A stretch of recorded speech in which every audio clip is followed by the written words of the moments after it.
Assalamualaikum to all of you. Welcome to CSS Forum. Security का topic CSS के paper में different aspect से discuss किया जाता है, चाहे पेपर पाकिस्तान अफेयर का हो, करंट अफेयर का हो या IR का। सिक्योरिटी का टॉपिक डिफरेंट पर्सपेक्टिव से डिस्कस होता चला जा रहा है। इसी इम्पोर्टेंस को ज़ेर नज़र रखते हुए हमने इस वीडियो को ऐसे तैयार किया है कि आपको मल्टी डायमेंशंस में हेल्प करेगा। अगर हम सिक्योरिटी के कॉन्सेप्ट को समझें तो it is a state of being free from danger. It's mean if you are free from threats then you are secure. अगर हम सिक्योरिटी के कॉन्सेप्ट को हिस्ट्री के पर्सपेक्टिव से समझें तो जब पोस्ट इंडस्ट्रियल रेवोल्यूशन का ज़माना था, कॉलोनाइजेशन जो है वो अपने उरूज पर थी, उस टाइम जो सिक्योरिटी का मेन पर्सपेक्टिव था वो था टेरिटरी को महफूज रखना। यही वजह है कि जो ट्रेडिशनल कॉन्सेप्ट है सिक्योरिटी का वो है थ्रेड फ्रॉम मिलिटेंसी, जिसको कवर करने के लिए आपने बहुत सारे अलाइंस भी देखे होंगे। यानी कि ट्रेडिशनल सिक्योरिटी आपकी वो सिक्योरिटी होती है जो थ्रेड फ्रॉम मिलिटेंसी से आपको सिक्योर करती है। जिस तरह से दुनिया का पैराडाइम शिफ्ट होता चला गया बायपोलर से मल्टीपोलर की तरफ, इसी तरह ट्रेडिशनल सिक्योरिटी के साथ साथ नॉन ट्रेडिशनल सिक्योरिटी भी अहम होती चली गई, जिसमें आपके जो प्रोमिनेंट थ्रेड्स हैं वो है climate change, environmental degradation, infectious diseases, natural disasters जैसे अर्थक्वेक, फ्लड, फिर पीपल स्मगलिंग हो गई, जेंडर डिस्क्रिमिनेशन हो गई, इस तरह से और different non traditional security threats. इन सारे नॉन ट्रेडिशनल सिक्योरिटी थ्रेड्स को हम आगे डिटेल्ड में समझेंगे। पाकिस्तान जो है वो टॉप 10 कंट्रीज़ में आता है जो highly prone to climate change हैं। यानी कि पाकिस्तान, अगर आप पाकिस्तान की जो स्टैट्स हैं वो देखें तो पाकिस्तान इतना ज़्यादा कंट्रीब्यूट नहीं करता ग्रीन हाउस गैसेस को, उसके बावजूद पाकिस्तान जो है वो हाईली इफेक्टेड है। उसकी एक वजह तो पाकिस्तान की ज्योग्राफी है। अगर आप देखें तो हमारे पास बहुत सारे ग्लेशियर्स जो हैं वो हमारे नॉर्थ में वाक़ हैं। अब होता क्या है कि जब आपका क्लाइमेट चेंज होता है, जिसको हम सिनोनिमसली ग्लोबल वार्मिंग भी कहते हैं, उसकी वजह से आपके जो ग्लेशियर्स हैं ये मेल्ट होना शुरू हो जाते हैं। अगर इस प्रोसेस को मज़ीद डिटेल में थोड़ा सा मैं आपको समझाऊं तो ये जो सन है ये आपकी जो आपकी हीट है ये रेडिएट करता है, और ये जो रीजन है ये रीजन आपका स्ट्रेटोस्फेयर का, वो यहाँ से जो ग्रीन हाउस गैसेस होती हैं वो इस हीट को यूवी रेज को एब्जॉर्ब कर लेती हैं और कुछ अमाउंट को ज़मीन तक आने देती हैं। अब ह्यूमन एक्टिविटीज़ की वजह से ये ग्रीन हाउस गैसेस यहाँ पे बढ़ती चली जा रही हैं और ओजोन लेयर जो है वो यहाँ पे डिप्लेट होती चली जा रही है, जिसकी वजह से ज़्यादा हीट ट्रांसफ़र हो रही है और जो अर्थ है उसका एटमॉस्फेयर बढ़ता चला जा रहा है, टेम्परेचर उसका। तो ये टेम्परेचर बढ़ने की वजह से जो आपके ग्लेशियर्स हैं वो मेल्ट कर रहे हैं, और जब ये ग्लेशियर्स मेल्ट करेंगे तो फिर जो है वो आपके फ्लड्स आएंगे। जब आपके फ्लड्स आएंगे और जो है वो एक्सेशन हो जाएगी पानी की, तो एक वक्त ऐसा भी आएगा कि आपके यहाँ ड्राफ्ट आना भी शुरू हो जाएंगे। इन ड्राफ्ट से क्या होगा कि जब ड्राफ्ट कहते हैं कहत को, यानी कि पानी की अवेलेबिलिटी ना होना, तो जब पानी की अवेलेबिलिटी नहीं होगी तो आपका जो एग्रीकल्चर सेक्टर है वो पानी के ऊपर बेस्ड है। अगर आप पानी वहाँ पर प्रोवाइड नहीं करेंगे तो आपकी फूड स्क्रैसिटी होने का खदशा है। इट्स मीन कि आपके क्लाइमेट चेंज की वजह से फ्लड्स आने का इम्कान है। इसके अलावा आपकी फूड सिक्योरिटी को भी जो है वो एक थ्रेड है। साथ ही साथ एक और बात बताता चलूँ, जब ये ग्लेशियर्स मेल्ट होते हैं, ये ग्लेशियर्स जो हैं इनका वेट होता है, और इस वेट की वजह से ये प्रेशर डालते हैं अर्थ के उस स्फीयर के ऊपर। जब ये ग्लेशियर्स मेल्ट हो जाएंगे तो यहाँ से जो है वो मास इम्बैलेंस हो जाएगा। इट्स मीन कि जो अंदर टेक्टोनिक प्लेट्स हैं उनकी मूवमेंट्स होंगी, और जब मूवमेंट्स होंगी तो फिर अर्थक्वेक आएगा। तो अगर आप क्लाइमेट चेंज को रिलेट करें तो इससे आपके फ्लड्स आने का ख़तरा है, आपके फूड स्क्रैसिटी का ख़तरा है, आपके अर्थक्वेक का ख़तरा है, आपके ड्राफ्ट का ख़तरा है, इसके साथ साथ साइक्लोन का भी ख़तरा है। तो आप देख सकते हैं कि क्लाइमेट चेंज की रेपरकशंस जो है वो कितनी ज़्यादा हैं। जो सेकंड कॉन्सेप्ट है वो है पुअर गवर्नेंस का। अब पुअर गवर्नेंस जो है वो किस तरह से आपके लिए जो है वो नॉन ट्रेडिशनल सिक्योरिटी थ्रेट हो सकता है।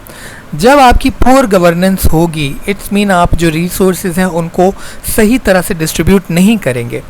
जब आप सही तरह से डिस्ट्रीब्यूट नहीं करेंगे तो फिर जो अंडर प्रिविलेजेड एरियाज़ हैं वहाँ से लोग शिफ्ट होकर अर्बन स्प्रॉलिंग करेंगे और वो अर्बनाइज्ड एरियाज़ की तरफ मूव करेंगे, जैसा कि आप कराची और लाहौर में, पेशावर में भी इनफैक्ट देख सकते हैं। तो जब अर्बन स्प्रॉलिंग होगी और आपके रिसोर्सेज लिमिटेड हैं तो फिर आपको सोशो इकोनॉमिक रिपरकशंस का सामना होगा। इट्स मीन आपकी जो सोशल सिक्योरिटी है वो ख़तरे में आ जाएगी। कैसे? अगर एक एरिया में आप जो है बहुत सारी बिल्डिंग बना देते हैं, बहुत सारे लोग वहाँ पे रहते हैं, तो पार्किंग का इशू हो जाता है, ठीक है। अब पार्किंग आपकी जब प्रॉपर नहीं होगी तो फिर जो है वो आपकी चीज़ें सिक्योर नहीं रहेंगी। जब कंजस्टेड तरीके से पार्किंग होगी तो फिर एक थ्रेड है कि जी लोग आपकी जो कार को डैमेज भी करेंगे। तो इट्स मीन कि आपकी जो है वो सोशल सिक्योरिटी डिस्टर्ब होती है। साथ ही साथ आपके जो रिसोर्सेज हैं वो भी लिमिटेड हैं। तो अगर एक जगह पर आबादी डेंस हो जाएगी तो फिर जो लिमिटेड रिसोर्सेज हैं उनके लिए फ़ाइट होगी, जैसा कि यूके में हो रहा था।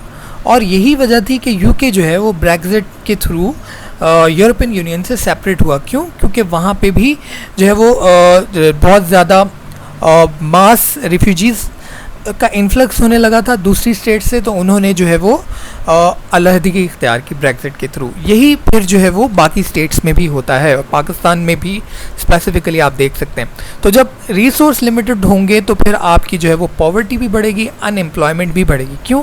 क्योंकि जॉब्स तो वही हैं, ठीक है, लेकिन क्या हो रहा है कि लोग जो है वो दिन ब दिन बढ़ते चले जा रहे हैं। तो क्या होगा? सप्लाई एंड डिमांड का प्रॉब्लम होगा एंड देन अनएम्प्लॉयमेंट स्टार्ट हो जाएगी। देन एक और जो थ्रेड है हमारी नॉन ट्रेडिशनल सिक्योरिटी को, वो है rapid population growth.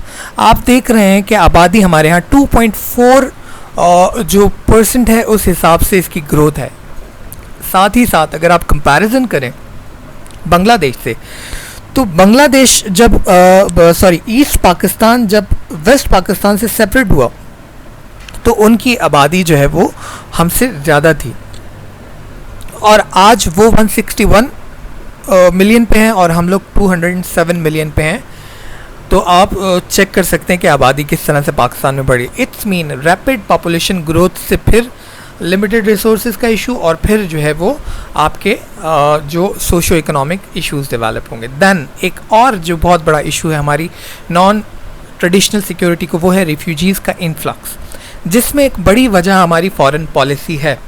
Foreign policy को अगर आप एग्जामिन करें तो वो बड़ी चैकर्ड रही है। कभी हम यूएसए की तरफ रहे हैं, ठीक है, कभी हमारी जो पॉलिसीज़ हैं जैसे अभी जो है वो चाइना की तरफ ज़्यादा इंक्लाइंड है। इसी तरह से जो है वो अगर आप जो है वो पुराना दौर उठा के देखें तो पाकिस्तान ने बहुत सारी गलतियां भी की, जिनकी वजह से अगर आप स्पेसिफिकली जो है वो 1789 से देख लें, 1779 से 1789 तक जो रशिया की इन्वेजन थी अफ़गानिस्तान में, उसके बाद से फिर पाकिस्तान का जो है वो वॉर अगेंस्ट टेरर में यूएसए के साथ स्ट्रॉन्ग अलायंस। तो आप देख सकते हैं कि बहुत ज़्यादा रिफ्यूजीज़ का इन्फ्लक्स हुआ पाकिस्तान के अंदर। Again limited resources and same issue. Then जो बहुत बड़ा थ्रेड आजकल आप देख सकते हैं वो है इन्फेक्शियस डिजीज़ का, जिसमें आप सरफ़हरिस्त है आपकी कोविड-19। ये कोविड-19 ना सिर्फ आपकी नॉन ट्रेडिशनल सिक्योरिटी को नेशनल लेवल पे प्रॉब्लम किया, बल्कि ये इंटरनेशनल लेवल पे ये नॉन सिक्योरिटी थ्रेड है, नॉन ट्रेडिशनल सिक्योरिटी थ्रेड है। तो इससे भी आप देख सकते हैं कि आपका हेल्थ सिस्टम जो है वो डिस्टर्ब हुआ, आपका इकोनॉमिक सिस्टम वो जो है वो डिज़ास्ट्रस तरीके से जो है वो आपका रिपरकशंस उस पर आई। इसके साथ साथ फिर जो है वो आपके बाकी जो आपके एजुकेशन सिस्टम है उस पर भी इन्फ्लुएंस किया।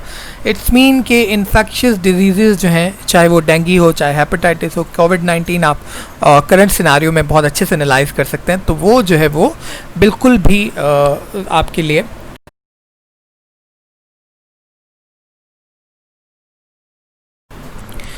ख़तरे से खाली नहीं है।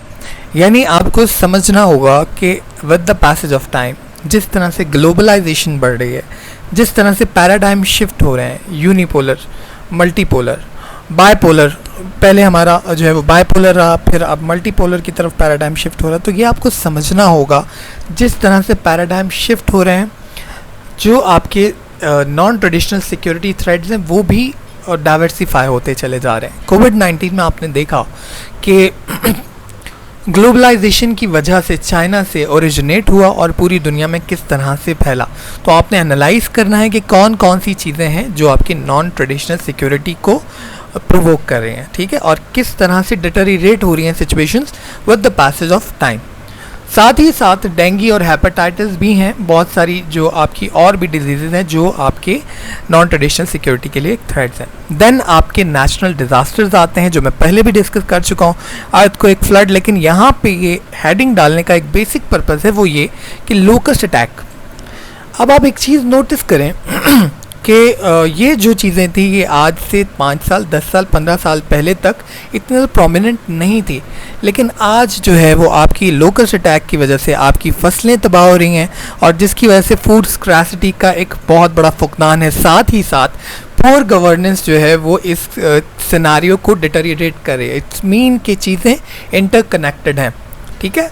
तो एक और चीज़ यहाँ पे काबिल गौर है, वो ये कि अगर आपकी मैनेजमेंट अच्छी हो, आपकी गुड गवर्नेंस हो, तो आप बहुत सारी चीज़ों को ओवरकम कर सकते हैं, ठीक है।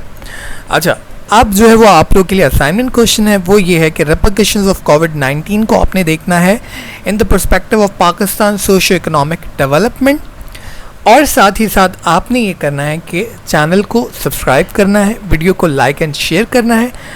उम्मीद करता हूँ ये वीडियो आप लोग के लिए फ़ायदेमंद रही होगी। अगले लेक्चर में मिलेंगे किसी और वीडियो के साथ। Thank you so much. Allah हाफ़िज़।